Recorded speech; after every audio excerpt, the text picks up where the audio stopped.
বিশ্বকাপে চলছে round of 32 এবং এই মুহূর্তে যদি বলি প্রত্যেকটা ম্যাচই কিন্তু আমাদের জন্য ডু অর ডাই সিচুয়েশনে রয়েছে। আমি গতকাল রাতের কথা যদি বলি তাহলে ভীষণ গুরুত্বপূর্ণ একটি রাত ছিল আমাদের সবার জন্য এবং এই রাতে তিনটি পরপর গুরুত্বপূর্ণ ম্যাচ আমরা দেখেছি ভোর পর্যন্ত, আসলে সকাল পর্যন্ত যে ম্যাচগুলো আমরা উপভোগ করেছি। কখনো কখনো দেখেছি দুর্দান্ত ইউটার্ন, কখনো অনেক বেশি এক্সাইটমেন্ট কাজ করেছে এবং কখনো কখনো আমরা আবার হতাশ হয়েছি।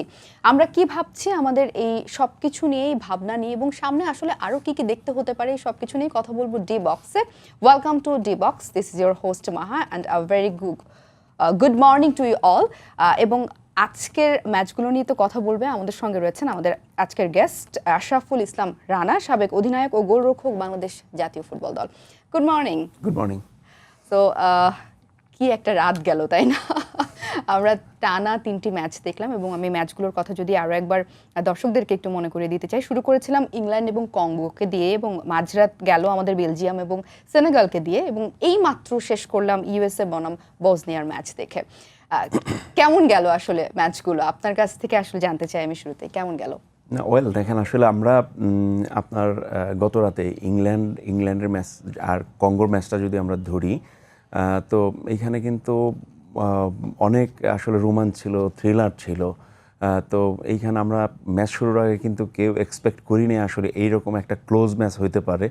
তো এইখানে দেখেন শুরুতেই কিন্তু আর্লি স্টেজে কঙ্গো গোল করে, তো সেইখানে কঙ্গোর ডেডলক ভাঙতে ইংল্যান্ডকে 75 মিনিটস পর্যন্ত কিন্তু তাকে অ্যাফোর্ড করতে হয়, ফাইট করতে হয়, কিন্তু খুব সহজ ছিল না।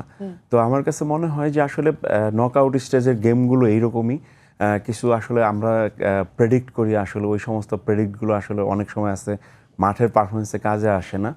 তো সেই রকমই আসলে ইংল্যান্ডে দেখেন, আমরা যদি টপ টু বটম পর্যন্ত তাকাই, ওদের 11 টু বেঞ্চ, তো সেই জায়গাতে কিন্তু ডেপথটা অনেক লম্বা। তো যখন আপনার লাস্ট ম্যাচটা আপনি ইংল্যান্ডে দেখে থাকবেন, যখন আপনার ওর ডিফেন্স থেকে বিল্ড আপ করছিল, তখন আপনার কঙ্গোকে কিন্তু কোনোভাবেই তাদেরকে থ্রেট করতে পারছিল না। তো যখন আপনার এই কঙ্গো আবার থেমে থেমে কাউন্টার আসছিল, ওরা সমানভাবে ফাইট করছিল, তো একটা স্টেজে গিয়ে আসলে যখন আপনার কোচ আপনার 60 মিনিট পর যখন আপনার ওদের দুইটা চেঞ্জ করে প্লেয়ার নামায়, আপনার গর্ডন এবং সাকা, তাদেরকে নামানোর পরে কিন্তু খেলার প্যাটার্নটা আসলে চেঞ্জ হয়। তখন তারা আসলে ট্যাকটিক্যালি প্ল্যান চেঞ্জ করে ফেলে টোটালি। মাঝখান থেকে দুই উইং আসলে বলগুলো এরিয়ালি সুইচ করছিল, সেখান থেকে ক্রস করছিল। তো তারপরে গিয়ে আপনার যখন একটা হাইড্রেশন ব্রেক হয়, মনে থাকবে আপনার লাইক 70 মিনিটসের সময়, তো ওইখান থেকে আসার পরে কিন্তু টিমের টোটাল ট্যাকটিক্যাল প্ল্যান চেঞ্জ এবং খেলার ধরনটা কিন্তু চেঞ্জ। তার মানে ওই সময়টা আসলে কোচের একটা ক্লিয়ার একটা মেসেজ ছিল, তার প্ল্যান ওইখানে চেঞ্জ করতে হয়েছে। দেখেন, গড়ন আপনার সাবস্টিটিউট নেমে দুইটা অ্যাসিস্ট করেছে, তো এটা খুবই মিরাকেল ঘটনা। এখানে মনে করেন আপনার কেন দুইটা অসাধারণ দুইটা গোল করেছে, আপনার ও অলমোস্ট এই ওয়ার্ল্ড কাপে 5টা গোল করে ফেলেছে। তো আসলে দেখেন, আসলে এটা কঙ্গোর জন্য ব্যাড লাক। আর টোটালি ম্যাচটা আমি যদি বলি, কঙ্গোকে আসলে ম্যাচে রেখেছে তাদের গোলকিপার, তো সে দুর্দান্ত 5 থেকে 6টা সেভ করেছে, তো আনবিলিভেবল সেভ, যেগুলো আসলে হরহামেশা আমরা আসলে দেখি না। তো সেই জায়গা থেকে ক্রেডিট তো আসলে গোলকিপারকে দিতেই হয়। আর এইখানে আপনার মেইন যে আপনার কোচ ছিল ইংল্যান্ডের টোখেল, তো উনার আসলে ট্যাকটিক্যাল প্ল্যানের কারণে কিন্তু আসলে এটা সম্ভব হয়েছে। তো আলটিমেটলি ইংল্যান্ড আসলে ডিজার্ভ করে আসলে উইনটা। আমরা ম্যাচ শেষ করে আসলে দেখলাম যে আসলে সত্যি ওরা রাউন্ড অফ 16 আসলে কোয়ালিফাই করলো। সেটা তো করেছে এবং বসনিয়ার ব্যাপারে আমি আসলে পরে আসবো, কিন্তু সেনেগাল এবং কঙ্গোর ব্যাপারে আমার একই রকম অনুভূতি কাজ করেছে। মনে হয়েছে তাদের জন্য ভাগ্যটা আসলে সহায় হয়নি এবং এত অদ্ভুতভাবে তারা হেরেছেন আজকে। আমি যদি কঙ্গোর কথা স্পেশালি বলি, একটা সময় পর্যন্ত মানে অলমোস্ট 3 ভাগের 2 ভাগ সময় পর্যন্ত কিন্তু আমরা অপেক্ষা করছি যে আজকে একটা আপসেটিং কিছু একটা হতে পারে, একটা আপসেট ম্যাচ আমরা দিয়ে হয়তো শুরু করব।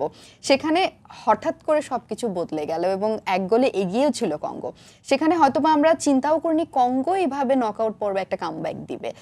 সো এখানে আমরা কি বলতে পারি যে নকআউট পর্বে বিশ্বকাপে আসলে কোন দল কি করবে এটা নিয়ে আগে থেকে প্রেডিকশন দেওয়ার কোনো সুযোগই নেই?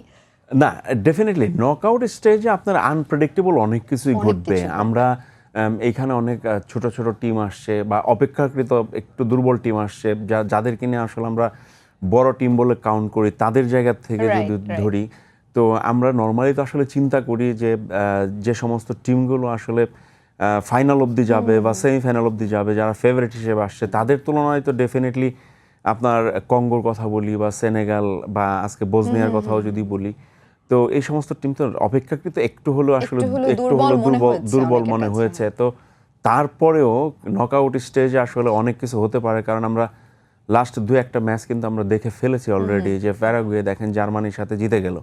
তো এইরকম অনেক কিছুই আপনার হয়তো বা নকআউট স্টেজে আসলে ঘটবে। তো আপনার কঙ্গোর কথা যেটা বলছিলেন, আসলে এইখানে আসলে তাদের আসলে ব্যাড লাক যে তারা আসলে এত মানে হার্ডওয়ার্ক করেছে ওই জায়গাতে। তো ওইখানে ওরা আসলে ওরা ট্রাই করেছিল আপনার মিডফিল্ড জোন থেকে আসলে লো ব্লক করার জন্য, তো আসলে সাকসেসফুলি হয় নাই ডিউ টু আপনার ইংল্যান্ডে অনেক কোয়ালিটি প্লেয়ার আছে। তো আপনার লাস্টে দেখবেন যে আসলে যখন কোনোভাবে ইংল্যান্ড আসলে আপনার স্কোর করতে পারছিল না, তখন দেখবেন যে ওদের অ্যাটাকিং লাইন ইনভলভমেন্টটা দেখেন, আপনার সাথে থেকে 8টা প্লেয়ার কিন্তু ইনভলভ হচ্ছে। একটা সময় দেখা গেছে আপনার গোলকিপার পিকফোর্ডকে কিন্তু হাফ লাইনে এসে মনে করেন আপনার খেলতে দেখা গেছে।